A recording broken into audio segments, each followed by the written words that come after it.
예수님이 어디 계실까요? 여러분은 예수님은 어디 계세요?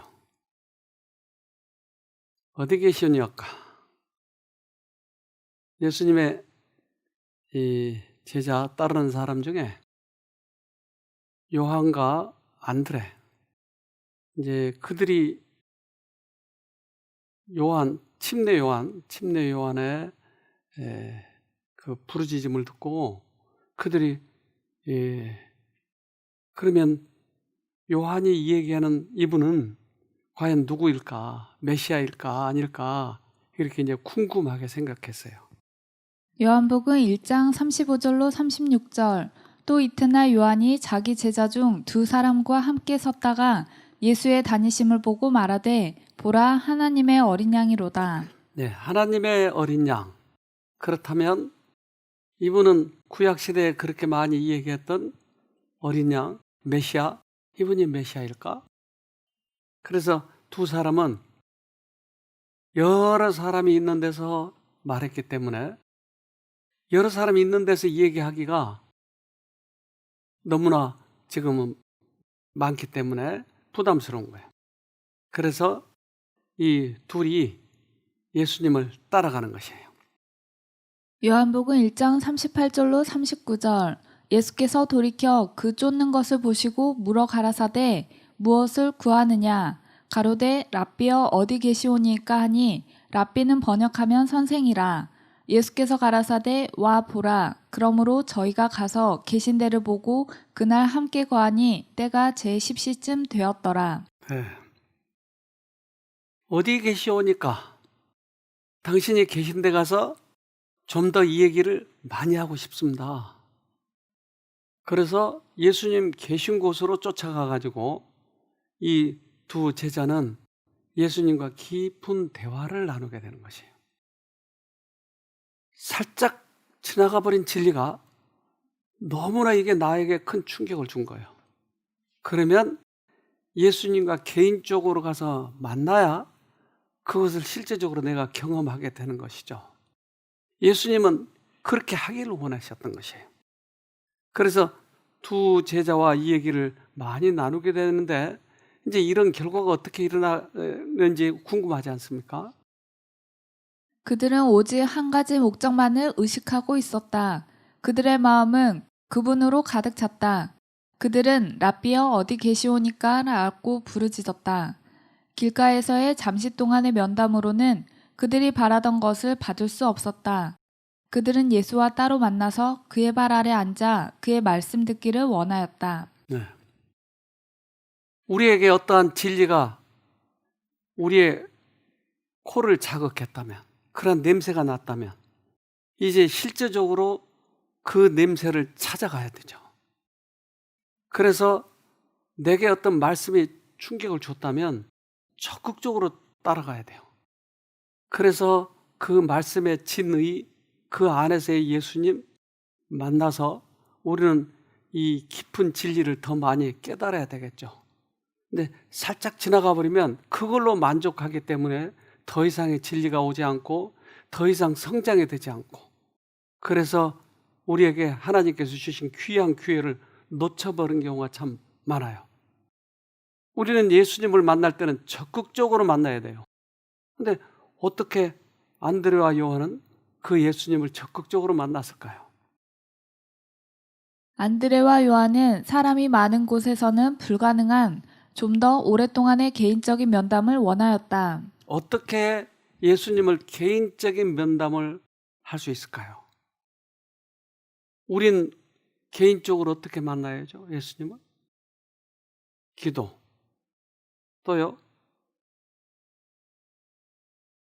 말씀을 깊이 파야 돼요.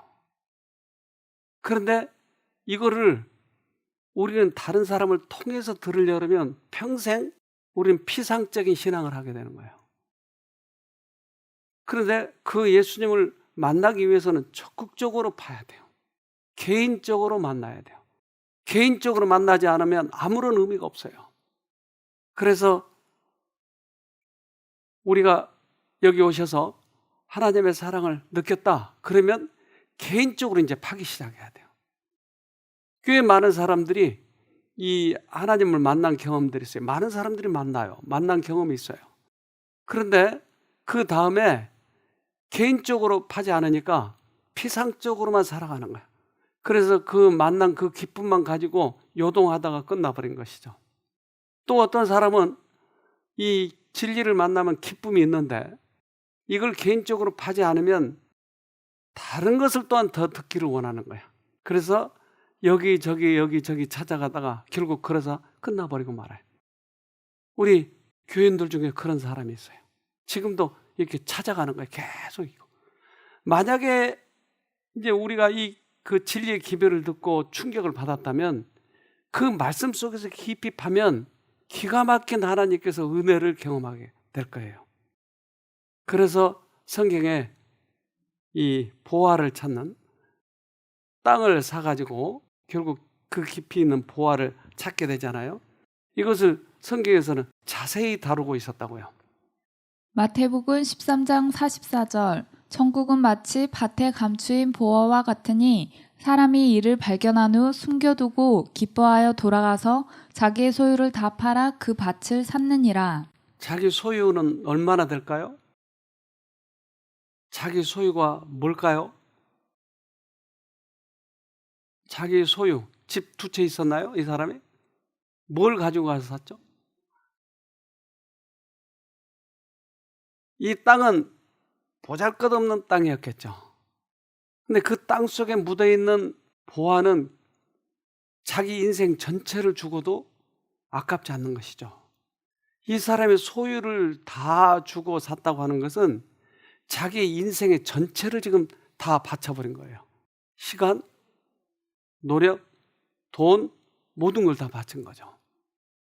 그런데 이렇게 해서 파헤쳐야 그것을 찾을 수 있고 가치가 있다고 하는 거예요.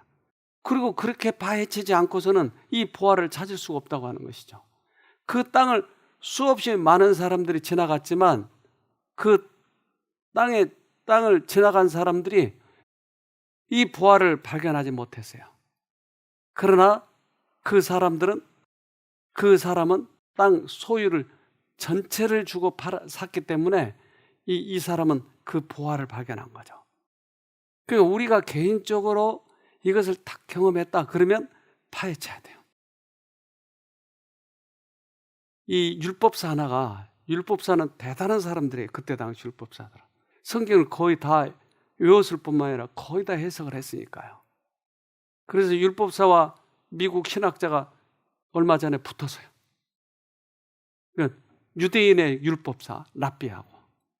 그런데 1시간 만에 끝나버렸어요. 그렇게 대단한 사람들이 율법사는. 신학자들 맥을 못 춘 것이에요. 근데 그 율법사가 예수님을 찾아왔어요. 그래서 예수님, 우리가 어떻게 믿어야 될까요? 영생을 어떻게 얻어야 될까요? 물어보니까 예수님 간단하게 대답하세요. 누가복음 10장 26절 예수께서 이르시되 율법에 무엇이라 기록되었으며 내가 어떻게 읽느냐. 왜 이렇게 대답하셨을까요? 율법에 무엇이라고 기록되었고 너는 어떻게 읽었느냐. 여기에서 율법은 뭘까요? 성경을 이야기하겠죠. 그러니까 이 성경에 뭐라고 기록되었느냐. 왜 예수님은 이렇게 말씀하셨을까요? 성경에 내가 있으니까. 성경의 진리 속에 내가 있으니까.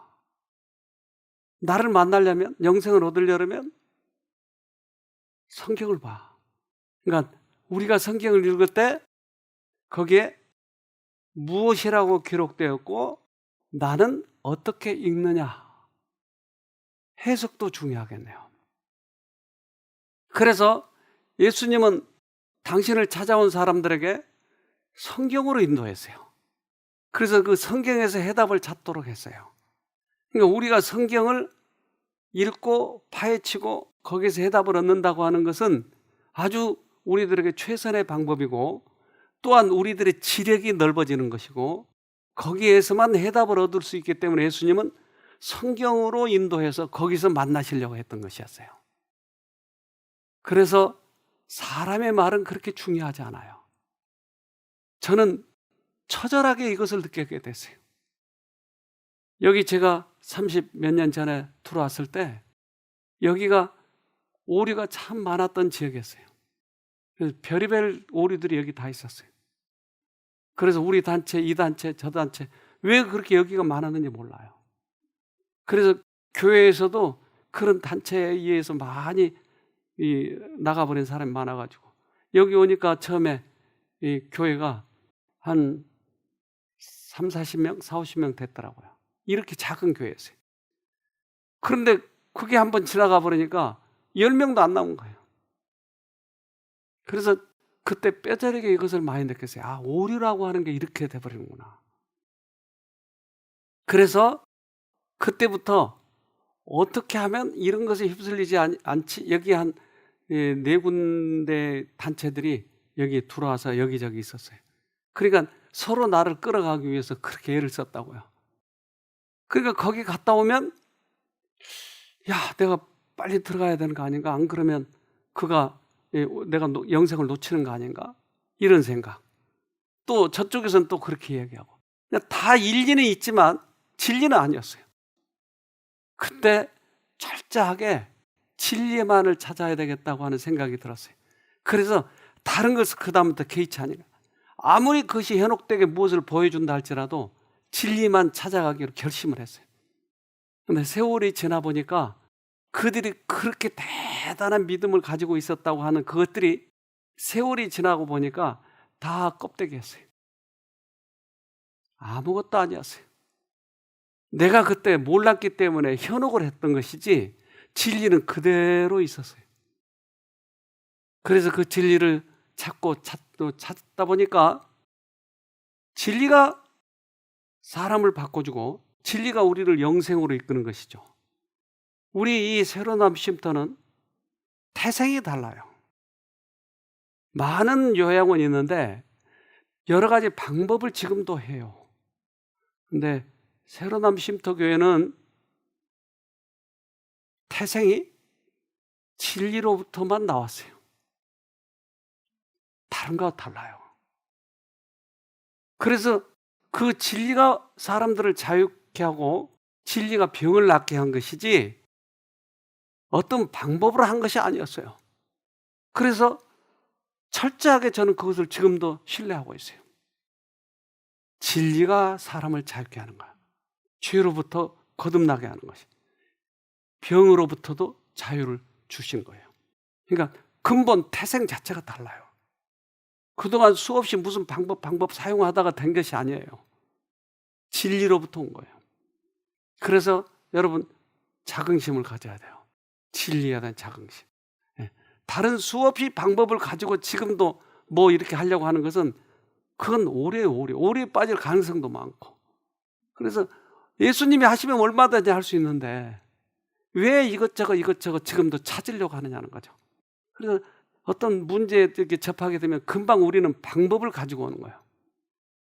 근데 그건 잘못하면 오류에 빠질 가능성이 나의 영적 부조가 그렇게 돼 있다고 하는 것이죠. 철저하게 진리에서부터 가져와야 돼요. 그래서 그 진리에 영감에 그래? 뭐라고 얘기했나 찾아가야죠. 그리고 거기서 꺼내와죠. 근데 누가 그러기를 뭐 개박하가 좋다더라. 그럼 그것도 찾아도 헷갈리는 거예요, 사람들이. 잠자는 거 개박하가 좋다는 거예요. 그런데 잠은 예수님께서 주신다고 성경에 써놨잖아요. 근데 그런 걸 찾아가느냐고요. 태생 자체가 바뀌어야 돼요. 진리로부터 이것이 모두가 나와야 돼요. 그래서 윌리엄 밀러라고 하는 사람이 그가 농부였어요, 원래. 근데 이 사람이 성경을 공부하다 보니까 예수님이 재림하신다고 하는 것을 믿게 됐어요. 근데 그가 연도를 착각했어요, 그건.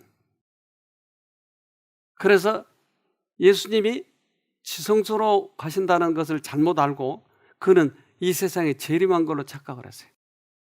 그래서 많은 사람들에게 외쳤어요. 그런데 그가 그러한 실수를 한 건 사실이에요. 그렇지만 그가 성경을 연구하는 것은 그 농부가 그렇게 찾아간다고 하는 것은 대단한 거예요. 이 사람 신학도 하지 않았잖아요. 농부면 그렇게 많은 지식을 갖지 않았을 거 아니겠어요.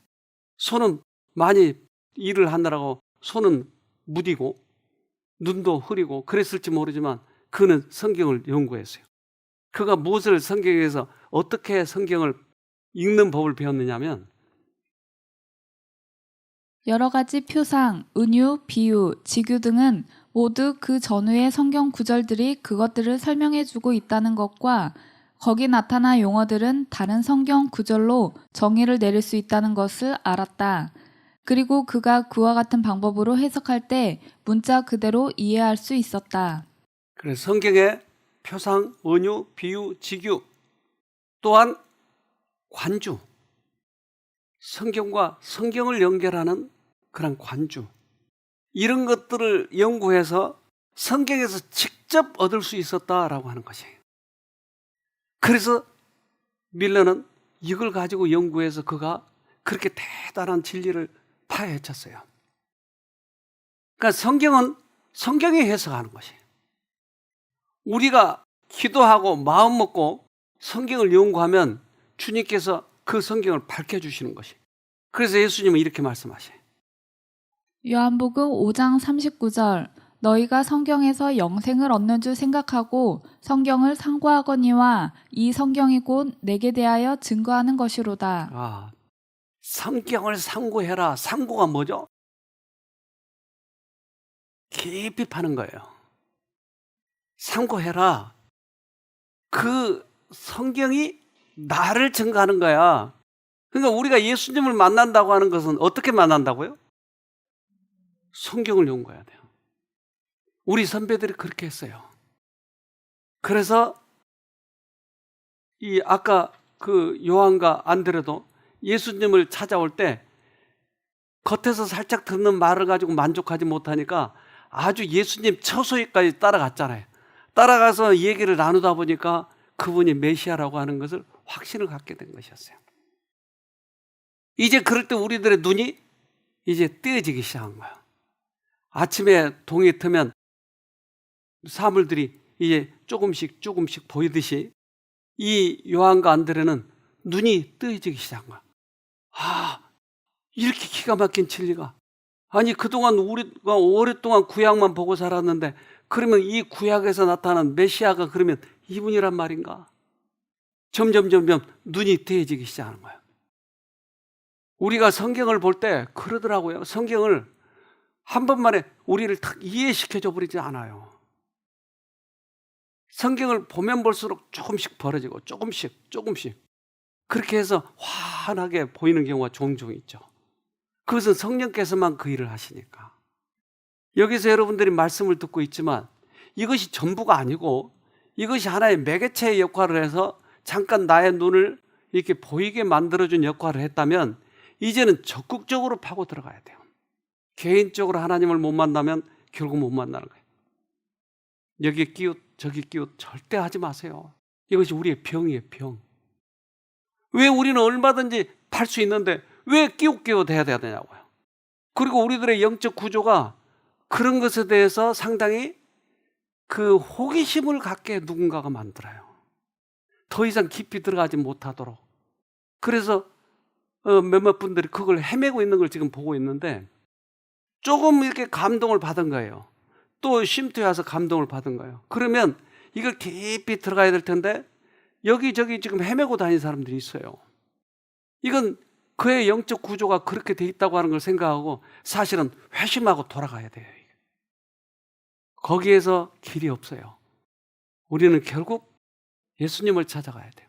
그런데 이 세상에 있는 모든 사람들이 다 죄인인데 아무리 죄인이 설교를 잘하고 강의를 잘하고 한다 할지라도 결국 죄인의 말에서 나온 거예요. 그러면 그가 예수님을 경험해서 말한다 그러면 그 부분만 참조하자고 하는 거예요. 그 이상의 것은 예수님한테 직접 배우자고 하는 것이죠. 그렇게 배우지 않으면 우리는 그 한계, 그 이상을 넘어가지 못해요. 제자 요한은 진실하고 정이 깊으며 열정적이었지만 사려 깊은 사람이었다.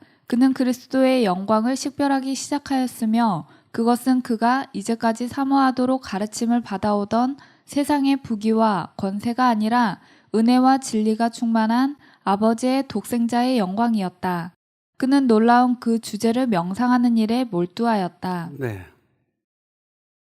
이제 요한은 그리스도의 영광을 식별하기 시작을 했어요. 그리고 개인적으로 만난 이 경험을 소중하게 여긴 것이에요. 결국 사도 요한은, 제자 요한은, 그는 이 세상을 밝게 하는데 얼마나 큰 역할을 했어요. 그가 계시록도 썼잖아요. 얼마나 훌륭한 사람이 됐어요. 그것은 어디서 나온 것이죠, 이 근원이? 그렇게 된 이유가, 그가 그렇게 된 이유가 어디서부터 그렇게 됐죠? 예수님을 개인적으로 만났기 때문에. 그래서 예수님은 사람들을 찾아다닐 때 개인적으로 많이 했어요. 사람들을 만나서 이 얘기하다 보니까 사람들이 모여가지고 무리를 이룬 경우가 거의 대부분이었어요. 처음부터 무리를 이루어가지고 하는 경우는 그렇게 많지 않았어요. 그래서 개인적으로 만나서 사람들하고 이 얘기하는 것, 이것이 기가 막힌 진리였어요. 예수님께서는 사람들을 개인적으로 접촉하셨다. 그분은 당신의 도움을 필요로 하는 자들과 떨어져 따로 서 계시지 않으셨다. 그분은 사람들의 가정에 들어가서 애통하는 자를 위로하시고 병든 자를 고치시고 경솔한 자를 깨우치시고 두루 다니시며 선을 행하셨다. 그렇다면 우리는 어떻게 하면 될까요?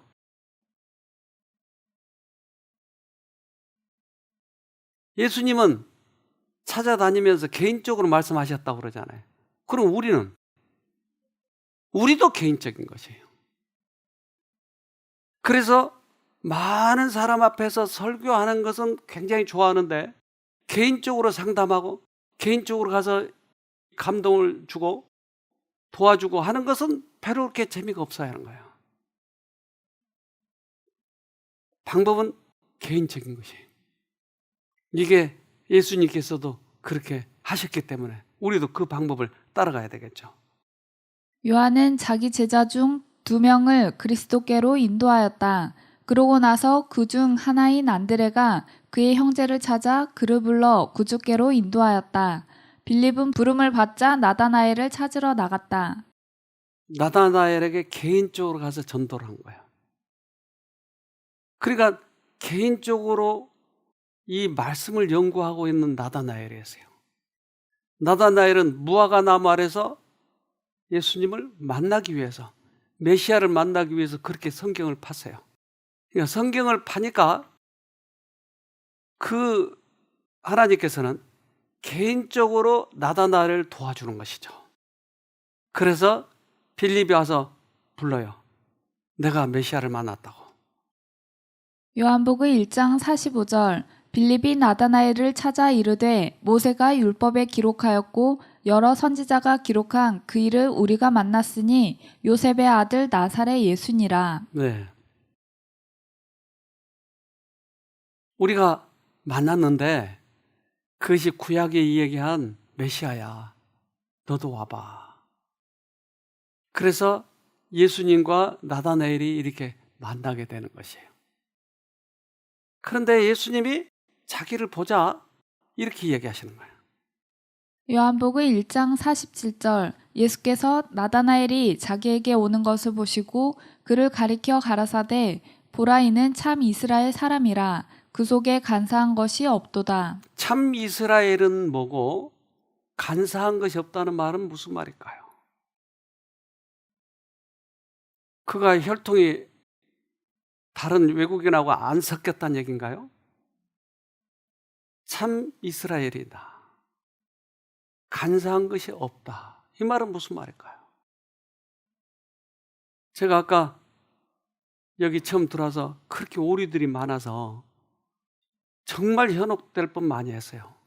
그래서 집 팔아가지고 다 이렇게 해서 따라갈까도 생각했고 그때 아주 위기였어요, 저에게 있어서. 그런데 그런 이렇게 이 사람들이 올 때 내 마음에 투쟁이 있을까요? 어떤 투쟁이죠? 진리냐 오르냐.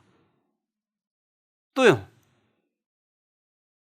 이 사람을 따라가야만이 내가 영생을 얻겠거나, 그러니까 예수님과의 그 관계, 죄와의 싸움, 이런 것을 나는 그걸 배제하고 빨리 영생만 얻고자 하는 욕망이 있었던 것이. 여러분, 이 싸움이 누구에게나 있어요. 또는 이 세상에서 좀 편하게 바로 하늘 가는 방법 없을까 하는 욕망이 있는 거예요. 그러니까 여러 가지 욕망이 있겠죠, 사람마다. 다른 사람보다 나는 더 이해력이 좋아. 그러니까 나는 이것을 빨리 알아가지고 가는 거야. 요즘에 무슨 거기 간 사람들.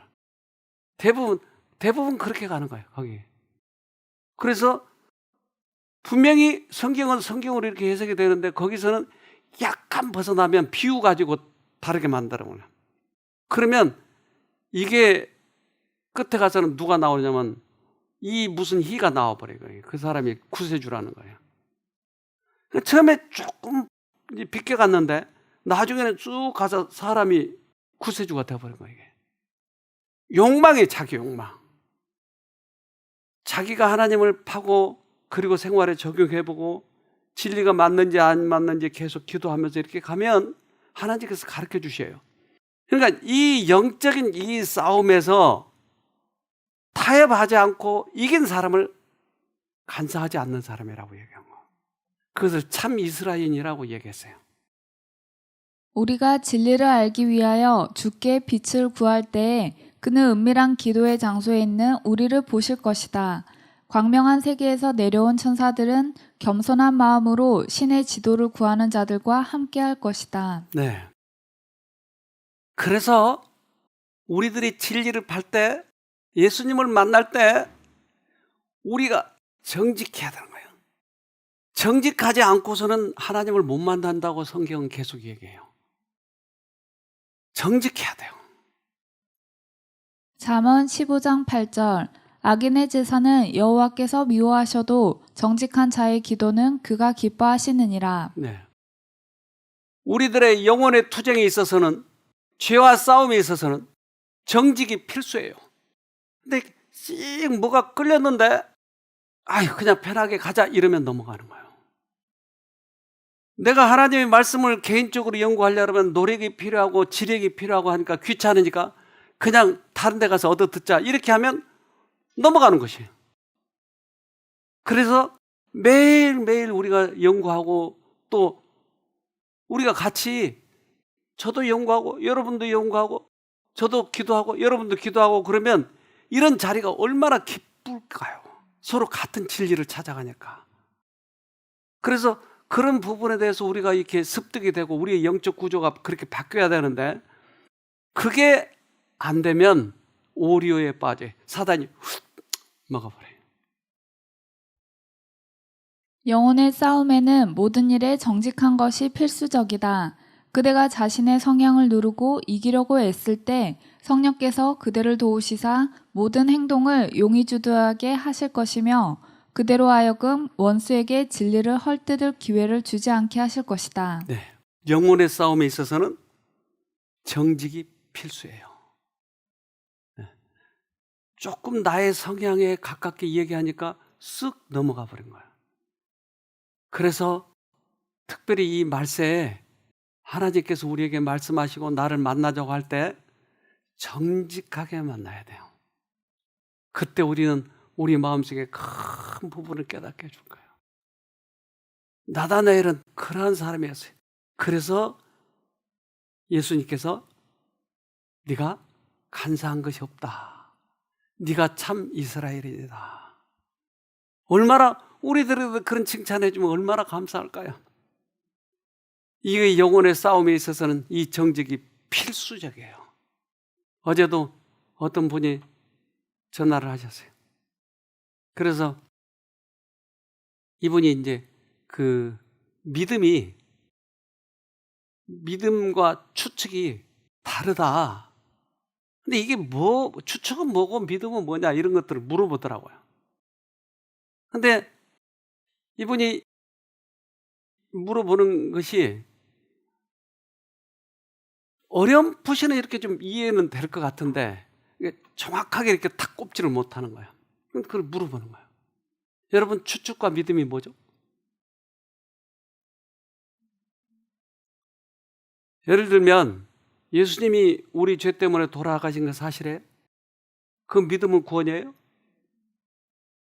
그러면 내가 실질적으로 믿는 사람이 있고 그것을 알고 있는 사람 있죠? 알고 있는 것은 구원이야, 아니에요? 아니에요. 그냥 추측을 하고 있어요. 나는 실제로 체험을 안 해봤지만 그래, 맞아, 그럴 거야. 이게 추측이에요. 그러니까 이 추측과 믿음은 현저하게 다른 것이었어요. 사단의 모조품이었어요, 말하자면. 그런데 이 부분에 대해서 이게 헷갈리는 거예요. 그런데 그것을 계속 물어보면서 딱 깨달은 거야. 그러니까 이분이 그것을 파고 있었다는 얘기예요, 계속. 내 마음이 기쁘더라고요. 내 강의를 듣고 있으면서 어떤 분들은 이렇게 성경을 파고 있구나. 그게 기쁜 거예요, 내 마음. 그래서 뭐든지 좀 더 알려주고 싶고.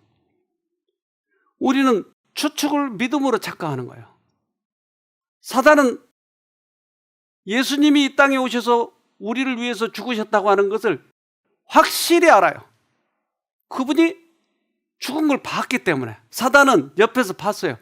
예수 죽는구나, 다 봤어요. 사단이 구원이 있어요? 왜요?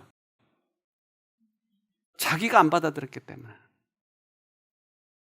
받아들인 것을 믿음이라고 하더라 이 말이죠. 그럴 거다. 세상에 이 사람으로부터, 이 메시아로부터 구원받을 거다. 안다고야, 알아. 그러나 자기가 안 받아들인 거예요. 믿음이 없는 것이. 나다나엘은 그것을 캐기 시작한 거예요. 기가 막힌 거예요. 나다나엘의 믿음이 이게 대단한 거 아니에요, 여러분?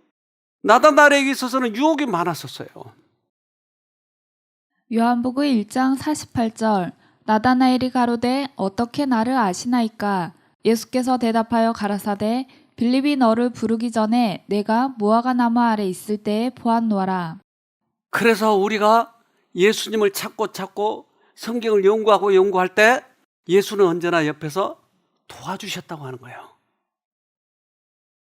부르기 전에 내가 너를 먼저 가리키고 있었어. 무화과 나무 아래서 하는 일이라고 하는 건 계속 거기서 성경을 봤으니까, 기도하면서. 우리는 나다나엘처럼 하나님의 말씀을 스스로 연구하고 성령의 깨우쳐 주심을 위하여 기도해야 한다. 무화과 나무 아래 있던 나다나엘을 보신 분은 은밀한 곳에서 기도하고 있는 우리도 보실 것이다. 빛의 세계에서 내려온 천사들은 겸손하게 하늘의 지도를 구하는 자들 가까이에 있다. 네. 개인적으로 연구한다고 하는 건 우리 혼자 두지 않고 성령께서, 천사들께서 도와주겠다고 하는 것이. 그러니까 그 도움을 구하면서 연구를 해서 밝히고 깨달아가면 이거 하나님과 동행하고 있는 거 아니겠어요, 여러분? 얼마나 큰 축복이에요. 너의 골방에 들어가서 조용한 가운데 너 자신의 마음과 교통하고 진리와 양심의 소리를 들으라고 말씀하신다. 은밀한 기도만큼 자신을 분명하게 보여주는 것은 없을 것이다. 은밀한 중에 보시고 모든 것을 아시는 분께서는 그대들의 이해력을 열어주시고 그대들의 간구에 응답해 주실 것이다. 네. 지금도 우리는 무화과 나무 아래 갈 수 있을까요? 그럼요. 지금도 갈 수 있어요. 그래서 개인적으로 이것을 연구를 해야 됩니다. 요즘에도 여기 오시고자 하시는 분들이 있는데 너무 안타까운 분들이 있어요. 이제 생명의 경각에 달려있는 사람도 있지만 특별히 여기 와서 성경을 좀 배우고 영생을 얻는 그 방법을 좀 확실하게 알고 싶다고 하는 거예요. 그런 분들의 안타까움, 못 오는 것이 지금. 그래서 코로나가 빨리 끝나도록 기도해야 돼. 너무나 안타까운 거예요, 이게. 그걸 듣고 구원 얻는 사람들이 종종 간증을 하잖아요. 유튜브만 봐도 회복됐다고 간증을 하잖아요. 이제 영생길을 알았다고 그들이 간증하고 있잖아요. 얼마나 기가 막힌 진리예요. 나다나엘은 그 예수님을 그렇게 찾았다고요. 요한복음 1장 49절 나다나엘이 대답하되 랍비여 당신은 하나님의 아들이시요 당신은 이스라엘의 임금이로소이다. 왜 이렇게 인정을 해버리죠? 나다나엘이 예수에게 당신은 하나님 아들, 당신은 임금이요, 당신은 메시아고, 왜 이렇게 인정하냐고요. 몇 마디에.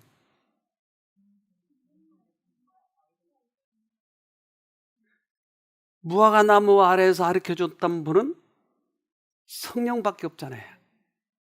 그럼 이분이 하나님이란 얘기예요. 아, 하나님을 만난 거예요. 예수를 깨제제한 그런 남루한 복장의 유대인 한 선생으로 보는 게 아니고 나다나엘은 메시아로 본 거예요. 지금 눈이 확 트여졌어요. 왜 나다나엘에게 이렇게 자기를 확 보여줘 버리실까요? 다른 사람이 그렇게 하지 않았잖아요. 근데 나다나엘에게 단 한순간에 보여줘 버리잖아요. 내가 너를 무화과 나무 아래서 보았노라. 당신은 메시아요. 왜 이렇게 짧은 시간에 그렇게 하느냐고요. 과정이 있었을까요? 나다나엘은 간사하지 않았을까요? 간사했단 말이 무슨 말이었죠? 나다나엘은 그의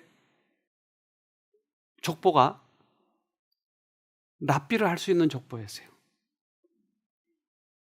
그런데 랍비들이 하는 행동을 보니까 저런 거 배우면 안 되겠다는 것이에요. 랍비는 굉장한 실력가였어요. 그때 당시 사회적인 지위도 있었고. 그런데 저거 배워가지고는 나는 하늘 못 가겠다는 생각을 했겠죠. 그리고 개인적으로 연구해야 되겠다. 이것이 간사하지 않는 것이에요. 다른 사람들의 생애를 보고 교회를 보니까 엉망진창해요.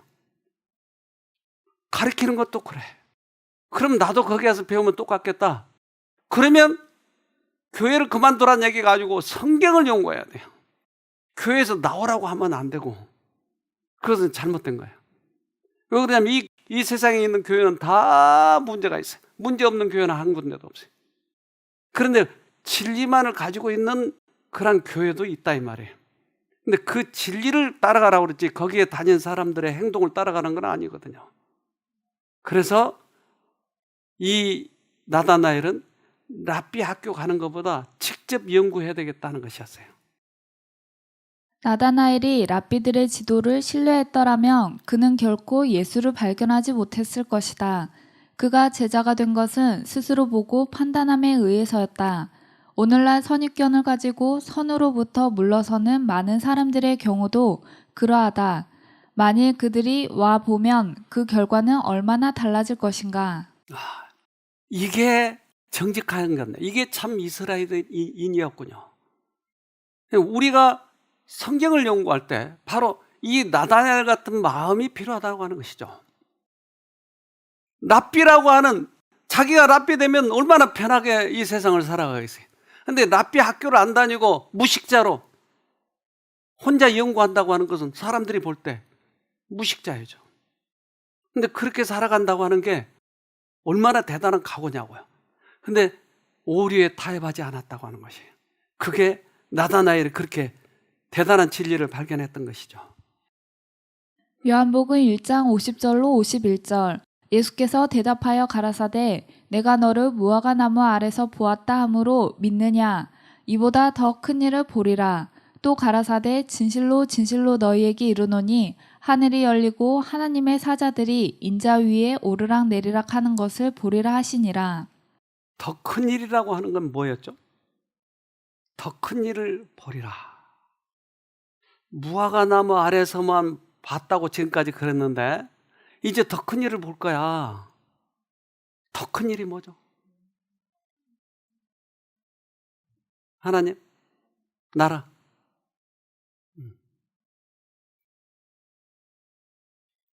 인자 위에 오르락 내리락 한 건 뭐였었죠, 이게? 야곱의 사다리. 예. 인자 위에 오르락 내리락. 이 나다나엘이 무화과 나무 아래서 예수님이 나를 보았던 것을 이제 깨달았어요.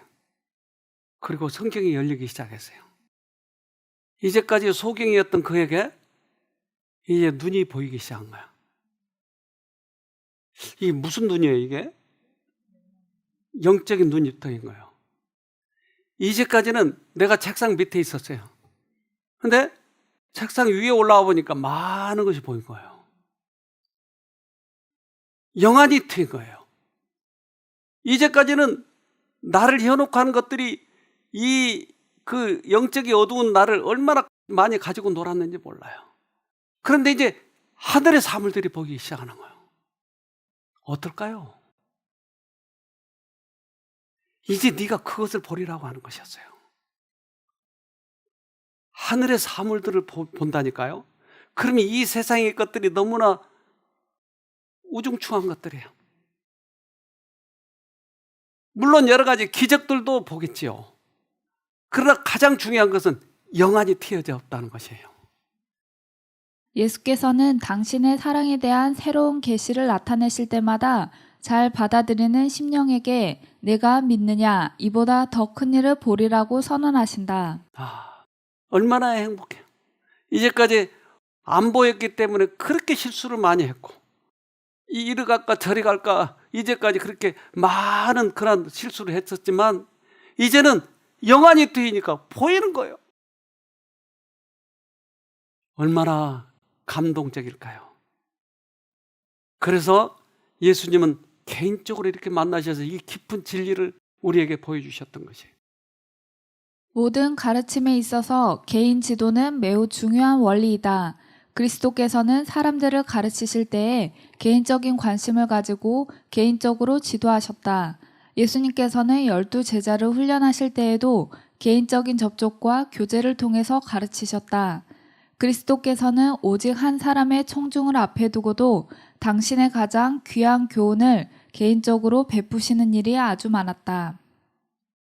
한 사람의 청중? 그런 예가 있었어요, 예수님이? 한 사람 누구 만났죠? 나 니고데모도 만나고 또 사마리아인도 만나고 니고데모에게 가르쳐준 그 진리는 이 세상에서 가장 거듭남에 대해서 잘 설명한 곳이었어요. 이보다 더 거듭남에 대해서 잘 설명한 건 없었어요. 한 사람을 위해서 사마리아 여인에게 메시아를 보여줬잖아요. 그 대단한 것이에요. 이런 대단한 진리를 한 여자에게 이렇게 가르쳐주고 있었어요. 막달라 마리아에게 우리가 용서를 받으면 어떤 경험을 한지를 막달라의 한 여자에게 가르쳐준 것이었어요.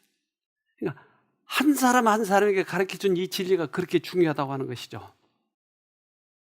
감람산에서 있었던 존경받던 랍비와의 심야 토론과 수가의 우물가에서 만난 천한 여인과의 대화에서 예수님은 그들의 마음이 감동을 받을 만하고 그들의 생각이 열려 있으며 진리의 부활을 받아들일 만한 정신이 있음을 그들에게서 보시고 입을 열어 값진 진리를 이들에게 말씀하셨다.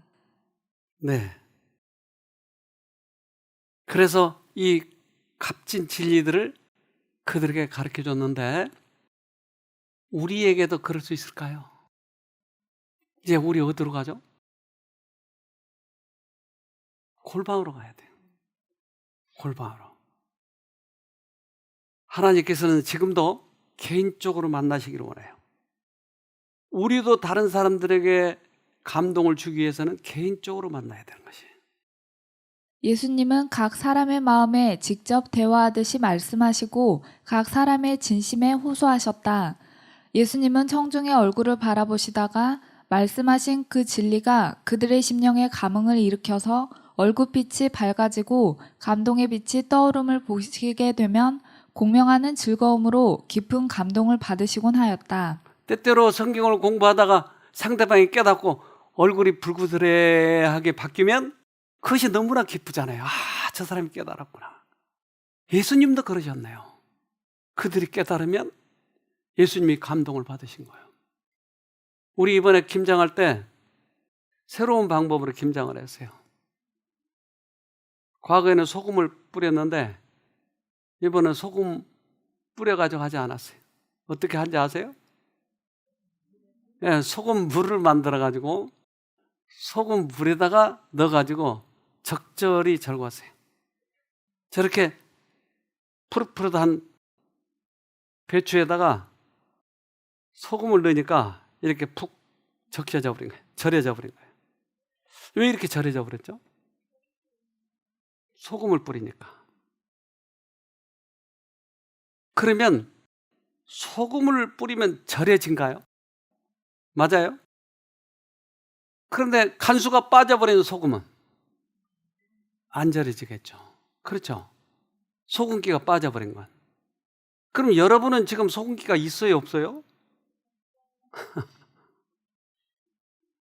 소금기가 있어야 가서 절여지죠. 그러니까 우리가 예수님을 만나서 염분을 좀 가지고 와가지고 다른 사람들과 섞이면 상대방이 적셔질까요? 절여질까요? 이것을 개인 전도라고 그래요. 소금은 첨가되는 물질과 섞여져야 한다. 그것은 또 보존의 역할을 다하기 위해 첨가물을 뚫고 들어가 그것을 절여야 한다. 이와 같이 사람들이 구원하는 복음의 능력과 접촉하는 것은 개인적인 만남과 교제를 통해서 이루어진다. 그들은 집단이 아닌 개인으로 구원을 얻는다. 개인의 감화는 일종의 능력이다. 그러므로 우리는 유익을 주고 싶은 사람이 있으면 그들과 밀접한 관계를 가져야 한다. 그렇게 하는 거군요. 개인적으로 밀접하게 접근해서 소금처럼 가서 절여버리자. 이것이 예수님의 방법이었네요. 예수님이 그 위대한 진리, 영생으로 가는 그 기가 막힌 진리를 한 개인에게, 천한 여인에게 가르쳐 주잖아요. 우리도 만약에 그러한 일이 있었다면 우리에게도 예수님처럼 그 일을 하게 되는 것이잖아요. 개인적인 감화는 힘이 된다. 우리와 밀접히 교제하는 사람들은 눈에 보이지 않는 감화로 인하여 마음의 감명을 받게 된다. 많은 사람이 모인 앞에서 연설을 할 때에는 그들과 친밀한 관계를 가지고 대화할 때와 같은 감동을 사람들에게 줄 수 없다. 한 분이 오셨는데 이분 처음에 상담을 할 때 죽으려고 몇 번 하다가 어쩔 수 없이 지금 왔어요. 처음 상담하자마자 죽으려고 몇 번 했다고 그러면 여기 와서 또 죽어버릴 수도 있는데 이거 걱정되네. 근데 도대체 얼굴빛에 살 희망이 없어 보이고 죽을 각오만 한 사람이기 때문에 이제 여기서도 며칠 묵다가 가서 죽을 생각을 하고 있는 거예요. 그러니까 가슴이 덜컹해요. 야, 이 사람 죽어버리면 큰일 난대. 알고 보니까 이 사람이 사업을 크게 하다가 망한 거예요. 그런데 과거에 사업이 잘 될 때는 작은 교회였는데 엄청나게 자기가 투자를 하고 목사를 떠받들고 해가지고 교회를 키웠어요. 그래서 10,000명이 됐다든가 뭐 그렇게 됐더라고요. 10,000명이 됐다든가. 그렇게 교회를 키웠는데 이제 자기가 사업을 망하기 시작하니까 이 목사님이 겉들도 안 보는 거예요. 이제. 그러니까 이제 분통이 터지는 거예요. 자기 많은 것을 바쳤는데. 그런데 이제 부인마저도 자기를 시원치 않게 여기고, 그러니까 자기가 사업을 잘할 때는 이렇게 좀 거들먹거리고 다녔는데 부인도 교회도 다 그런 거예요. 근데 그동안에 자기도 꽤 많이 열성이었고 지식을 많이 가졌다고 생각해서 여기 왔는데 이제 부인이 이 사람이 자살할까 봐 데리고 온 거예요. 지금 데리고 와서 여기 앉혀놓고 보니까 이 사람이 옛날에 듣던 진리와 전혀 다른 것이에요. 그러니까 희망을 갖기 시작하는 거예요. 그리고는 얼굴이 화색이 돌고 이제 살아야 되겠다고 하는 거예요. 그 개인적으로 상담을 하면서 그것을 이 사람이 깨닫기 시작하는 거예요. 이 사람 얘기 좀 들어봅시다. 제가 여기 오기 전에요, 제가 믿음이 상당히 좋다고 생각을 했었거든요. 근데 너무 상황이 어렵고 그 시험이 감당하기 힘드니까 차라리 죽는 게 낫겠다라는 생각을 많이 했습니다, 사실. 근데 두려운 게 천국에 소망이 있으니까 자살하면 안 되지. 어떻게 이겨낼까? 너무너무 힘들더라고요.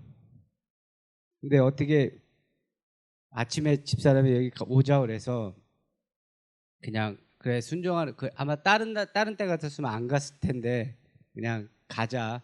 어차피 그냥 마지막이라고 생각하고 왔어요. 근데 여기서 말씀을 하시는 게 제가 전혀 모르는 말씀에 하나님에 대한 사랑, 왜 내가 왜 잘못된 진리를 찾고 있지 않았나. 근데 여기 오니까 너무 진리의 말씀들을 많이 알려주시는 거예요. 기존에 있던 교회에서 생각했던 내가 말씀 들었던 내용하고 전혀 반대적인 얘기를 많이 해서, 그러니까 다윗의 시처럼 주의 말씀은 내 발의 등이요 등불이요 내 길의 빛이라고 얘기한 게 이 성경의 말씀이 살아계시고 역사하시고 움직이더라고요. 말씀 하나하나 제가 읽을 때마다 아, 이게 하나님이 나한테 주시는 말씀이구나. 아, 이렇구나. 아, 왜 이런 말이 나오지? 하루하루 깨워주면서 아, 참 너무 고맙더라고요, 하나님한테요. 또 특히 또 장모님한테 제가 기도를 많이 했어요. 장모님이 건강이 안 좋아지시고 장모님이 저한테 이제 물어보실 때 아, 내가 몸이 아픈 게 내가 하나님한테 벌 받는다고 얘기하셨을 때 아, 그건 아닌데 장모님이 여기로 오셔서 말씀을 빨리 깨우치는 게 낫겠다. 장모님이 일단 회복하는 게 몸이 아니라 하나님하고의 관계가 빨리 회복되는 게 낫겠다는 생각이 들었어요. 그래서 기도하면서 장모님에게 기도를 했는데 결국 오시니까 너무 감사하더라고요. 자기가 죽으려고 했던 사람이 장모님까지 모셨네요. 말씀을 듣고 자기가 회복이 되고 살아야 할 용기가 생기니까 다른 사람을 개인적으로 전도해서 데리고 오는 거예요. 우리는 우리들의 선배들의, 구원받은 선배들의 얘기를 들어봤어요. 이제 우리는 어떻게 살아가야 될 건가? 코로나 시대가 어렵다고 얘기해요. 그러나 전화위복의 계기예요. 개인적으로 더 하나님과 가까이 갈 수 있는 것이. 이번에 그 말씀 속에서 꼭 하나님을 만나기를 바랍니다. 기도합시다. 하늘에 계신 아버지, 우리들에게 은혜를 주셔서 당신을 만날 수 있는 방법과 우리들의 선배들의 경험을 통해서 그 방법을 알려주셔서 감사합니다. 이제까지 막연히 그렇게 신앙을 해왔다면 이제 주님 손 붙잡고 천사들의 도움을 받아서 성경을 깊이 연구할 수 있도록 해주시옵소서. 그곳에서 주님이 만나주신다고 하셨지 않습니까? 그래서 말씀 보고 승리하는 우리 모두가 되도록 도와주시옵소서. 어차피 우리가 세상의 어떤 방법보다 주님의 방법대로 살아가기로 결심했다면 정직하게 죄와의 싸워서 주님의 방법으로만 승리하여서 우리 모두가 하늘을 놓치지 않는 그런 사람들이 되도록 축복해 주시옵기를 예수님 이름으로 기도합니다. 아멘.